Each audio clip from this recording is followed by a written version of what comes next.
नमस्कार सभी को राम राम। आज चंद्रमा के बारे में कुछ सीक्रेट चीजें मैं बताने वाला हूं।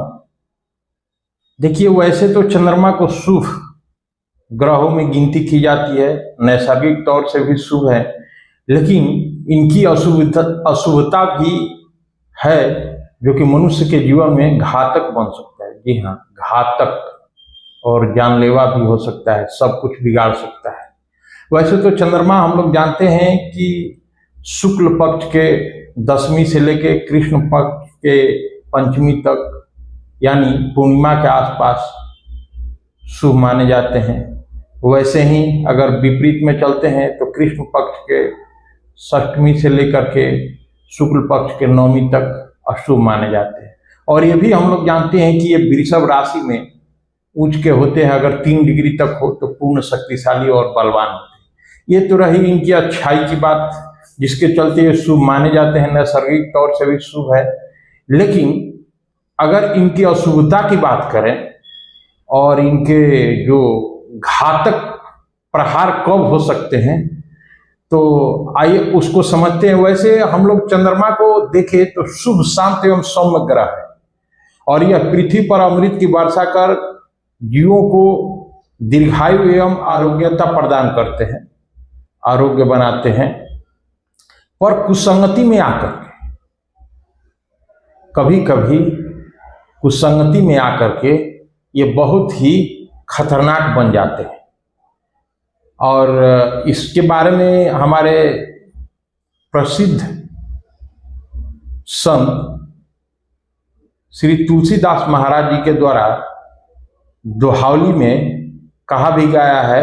क्या कहा गया है उसको जरा सुन लेते हैं। शशि सर 9 2 6 10 गुण मुनि फल वसुहर भान मेषादि क्रम ते गणहि घात चंद्र जीय जान। इसका मतलब समझते हैं, मेष आदि क्रम से, जो अर्थात मेष के प्रथम, वृष के पंचम, इनका देखिए, इनका जो मतलब ये घातक कब और कैसे बन जाते हैं उसके बारे में हमारे प्रसिद्ध संत तुलसीदास जी ने लिखा है दोहावली में। अब आप सोचिएगा कि तुलसीदास भी एस्ट्रोलॉजर थे क्या? एस्ट्रोलॉजर से भी ऊपर थे। सिर्फ एस्ट्रोलॉजर नहीं थे, तो एस्ट्रोलॉजर से भी ऊपर थे। उनका रामाज्ञा प्रश्नावली देखिएगा, उसके बारे में कभी डिटेल में मैं वीडियो बनाऊंगा।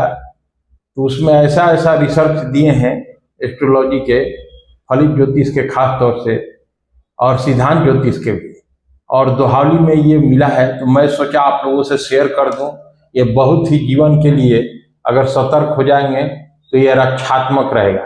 तो आइए, जो दोहा मैंने बताया उसका मतलब समझते हैं। मेष के प्रथम, मेष राशि से प्रथम, वृष के पंचम, मिथुन के 9वें, कर्क के दूसरे, सिंह के 6ठे, कन्या के 10वें, तुला के तीसरे, वृश्चिक के 7वें, धनु के 4थे और मकर के 8वें, कुंभ के 11वें और मीन के 12वें। ये सब राशियां हैं 12वें। चंद्रमा पड़े तो वे बहुत ही घातक एवं खतरनाक बन जाते हैं। मतलब जिन जिन राशियों का मैं बताया वहां से गिनने पर, अब जैसे मेष में ही अगर बैठे हो तो एक ही हो जाएगा।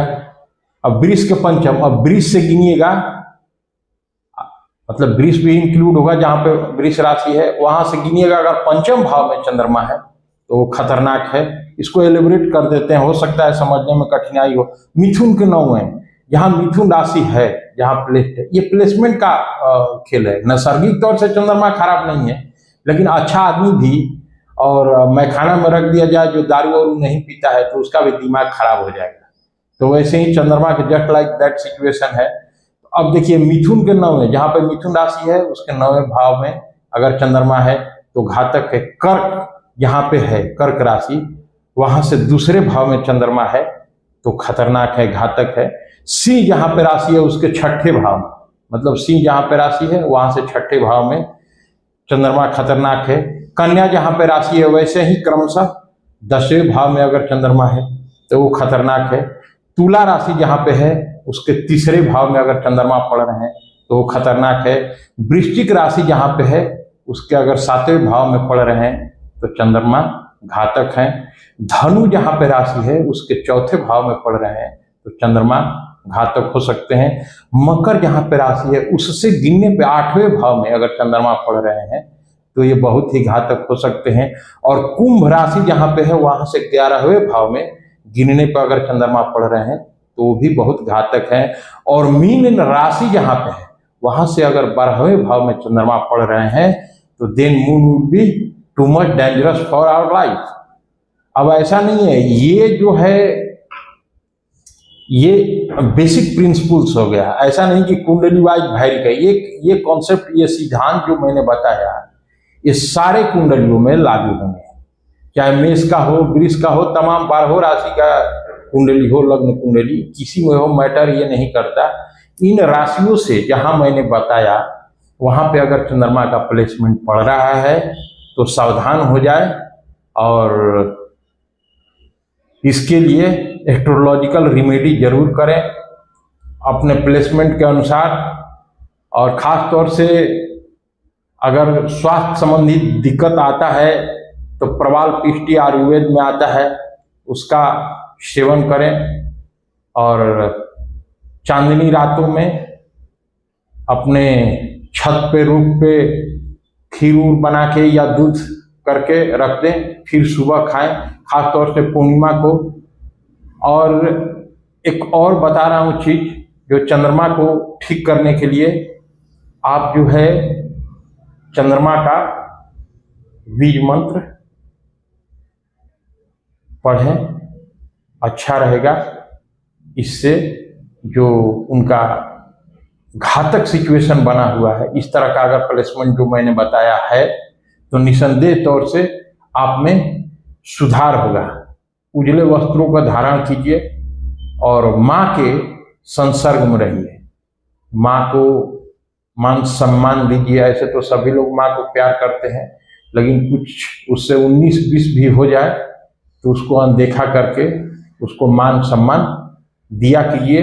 देखिएगा ये प्लेसमेंट भी अगर है दैव संयोग से, अगर भगवान न करे कि ऐसा हो, अगर किन्हीं के कुंडली में ऐसा पड़ता है, होगा ही किसी न किसी के, तो इससे क्या होगा कि आपका जो बैड सिचुएशन जो आपके कुंडली में बना हुआ है वो धीरे धीरे रिड्यूस होके ठीक हो जाएगा और अच्छा हो जाएगा। धन्यवाद, फिर मिलते हैं अगले वीडियो में।